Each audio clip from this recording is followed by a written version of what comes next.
estrategista da Levante Corp, chegando aqui na nossa programação também para nos ajudar a entender a visão dele como um grande profissional também sobre todas essas pautas que têm pesado bastante no mercado. Seja muito bem-vindo, Gabriel. Bom dia para você. Bom dia a vocês. Obrigado pela oportunidade de poder falar aqui.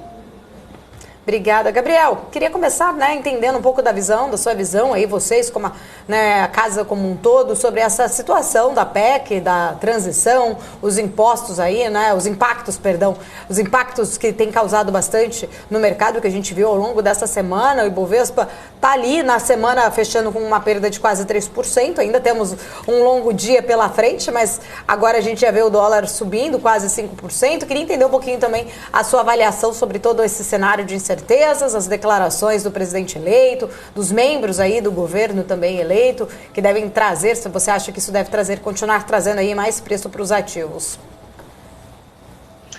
Bem, as declarações do presidente eleito trazem mais incerteza e adicionam ruído aos mercados, tá? Vale dizer que a gente está passando por uma zona de arrebentação aí, muito difícil, tem muita névoa na frente e o cenário ainda é consideravelmente incerto, tá? A gente tem costumado dizer por aqui na casa que o mercado parece ter dormido e acordado com a questão fiscal do dia para a noite, né? A gente notou que a eleição demorou muito tempo para começar a fazer preço nos ativos macroeconômicos de modo mais abrangente, né?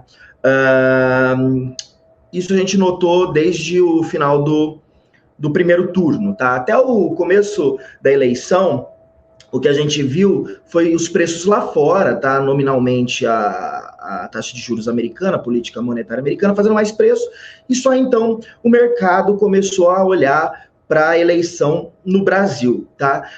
O que a gente enfatiza há algum tempo por aqui é que, sim, a PEC de transição, a forma como ela vem sendo discutida, traz mais ruído, é preocupante, é problemática na medida em que põe em causa, questiona o arcabouço, o regime fiscal brasileiro, mas a verdade é que, conforme a gente apontava em cartas há 6 meses atrás, o regime fiscal brasileiro seria posto à prova, muito provavelmente, em janeiro de 2023, quem quer que ganhasse as eleições. Tá? Vale dizer que a gente passa por um momento de surpresa na atividade, isso é inegável, o que contribuiu também para uma arrecadação e para um superávit primário neste ano, mas a gente não pode deixar de citar alguns eventos extraordinários associados a essa arrecadação também. Tá? A gente tem um primário muito motivado neste ano em razão do que a gente chama de receitas não administradas, que contemplam, por exemplo, a arrecadação advinda, né, oriunda da indústria extrativa, com pagamento de royalties, né, alienação dos ativos da União e distribuição de proventos de estatais, que foi sem precedentes nesse ano. Tá? Então, isso contribuiu em grande medida para a gente praticar um primário neste ano, né, surpreendentemente praticar um primário neste ano. Além disso, eu não negligenciaria a inflação no Brasil, que teve, sem dúvida, um papel relevante para aumentar a arrecadação. Além disso, a gente notou durante boa parte do ano, né, os índices no atacado rodando, operando consideravelmente acima dos índices no varejo, no IPCA. O que isso quer dizer? A gente arrecada normalmente pelo IGP, a indústria, né, essas atividades do lado da oferta. No entanto, a gente deflaciona pelo IPCA. Como eu tive um descasamento entre esse numerador e o denominador, a gente tem uma ilusão estatística de que houve um aumento real relevante na arrecadação brasileira. O que a gente imagina que vai acontecer daqui em diante é que esses índices vão convergir e todo esse efeito estatístico decorrente desse descasamento entre atacado e varejo vai sumir. Eu costumo dizer também que um efeito natural dessa desinflação que a gente deve testemunhar é um avanço na dívida PIB. Se a dívida PIB não aumentar no próximo ano, será um mau sinal de que a gente não conseguiu desinflacionar a economia. Uhum. Ainda sobre a PEC, a gente tem visto aí debates, né, sobre os valores do extrateto, que podem chegar até 200 bilhões de reais. Além disso, tirar o Bolsa Família do teto por 1 ano, 2 ou até mesmo ser permanente. Nesse contexto, como é que você vê os reflexos nas contas públicas e as implicações também nos juros e na inflação? Terríveis, né? O mercado hoje ainda não parece incorporar esse waiver permanente, né? O que se incorpora hoje, no meu entendimento, olhando para os preços macro, é um limite de um waiver de algo entre 175 e 200, restritos tanto ao auxílio emergencial, né, ao Auxílio Brasil, e restrito também ao ano de 2023. Né? Essa permissão para gasto durante os 4 próximos anos seriam terríveis. Provavelmente a gente veria uma reprecificação de risco brutal na economia brasileira e nos preços macro mais relevantes. Aqui eu posso citar juros longo, né, que aproxima o juros estrutural brasileiro, e câmbio, né, que é o termômetro mais sensível à mudança de percepção de risco na economia.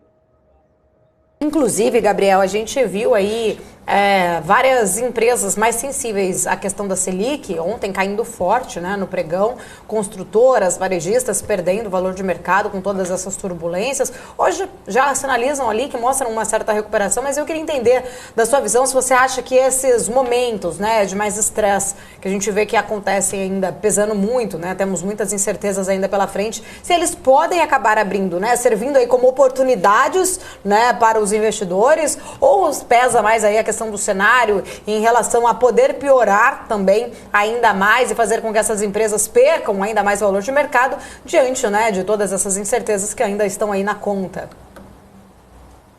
Sem dúvida.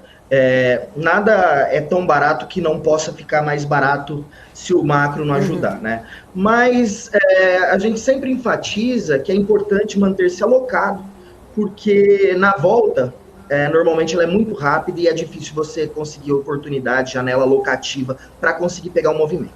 O que a gente faz nessas circunstâncias é tentar se preservar em relação ao risco de mercado, que contamina todas as empresas, independentemente de cenário ou de setor em que elas estão posicionadas. Então, o que a gente fez na nossa carteira recentemente, a maneira como a gente tem feito a alocação, é se preservado ao risco de mercado, através de travas, de opções ou futuros. Long and short é uma outra alternativa, porque a gente fica exposto às idiosincrasias dessas empresas, o que no mercado a gente chama de alfa, né? É aquela diferença entre o desempenho particular da empresa dentro de um setor em relação ao índice como um todo. A gente acabou até trazendo agora há pouco as falas aí de Roberto Campos Neto neste evento, no qual ele estava falando bastante em relação à política monetária brasileira. Já havia uma perspectiva de uma taxa Selic menor, né, de uma desaceleração anteriormente, prevendo isso para o segundo semestre do ano que vem. Muitos profissionais, analistas já não acreditam mais, acreditam que a gente vai ter aí, por conta de todas essas medidas, aí um impacto maior na inflação. Pode ser que o Banco Central tenha que realmente continuar aí mantendo a sua política monetária nesse patamar ou até crescendo um pouco mais. Eu queria entender um pouquinho como vocês estão trabalhando, né? Exatamente a visão de vocês em relação à nossa política monetária aqui para final deste ano e também especificamente para 2023.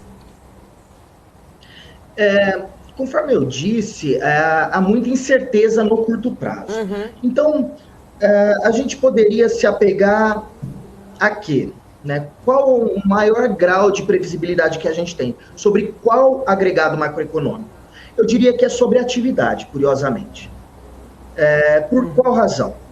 A política monetária, ela opera com considerável defasagem no tempo. Então, a gente estima que entre 9 meses ela começa a fazer efeito, atingindo seu pico próximo a 18 meses, tá? Sua eficiência plena, né? No caso de uma economia com esses canais de transmissão desobstruídos, né? A gente observou a Selic no Brasil, né, a taxa de juros base no Brasil, só entrar em terreno restritivo, ou seja, aquele que é capaz de desinflacionar a economia, por volta de março, fevereiro, se a gente assumisse uma taxa de juros neutra real em torno de 3,5%, 4%, né? Colocando 9 meses na conta, a gente somente começaria a ver a partir de agora, no último trimestre, algum impacto incipiente dos juros sobre a atividade. Vale dizer que esse aumento de juros foi sem precedente quando a gente olha para os juros reais. E foi muito célere e muito vertiginoso.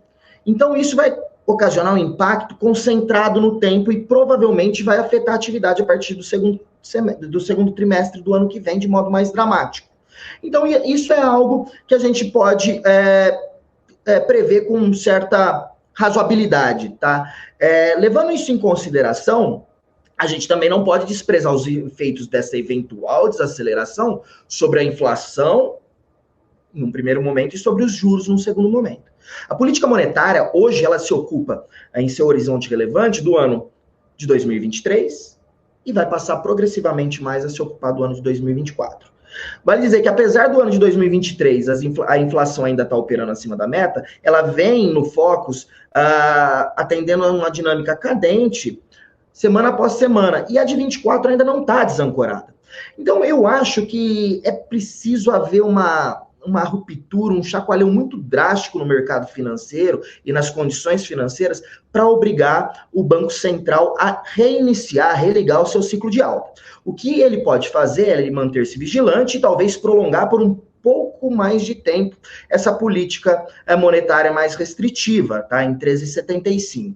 Se antes ele talvez fosse cortar no segundo trimestre, talvez ele possa alongar isso para o terceiro trimestre do ano que vem, mas não se trata de cenário base ainda, alta de juros no horizonte preditivo nosso. Tá certo, Gabriel, quero agradecer, muito obrigada aí pela sua gentileza, pelo seu tempo, por estar aqui com a gente, né? Deixar aqui também suas considerações finais, se você puder também deixar aí alguma consideração para os nossos telespectadores, fico grata aqui pelo seu tempo e pela sua disponibilidade. Eu que agradeço mais um convite, é muito bom sempre poder conversar sobre mercado com o pessoal, tá bom?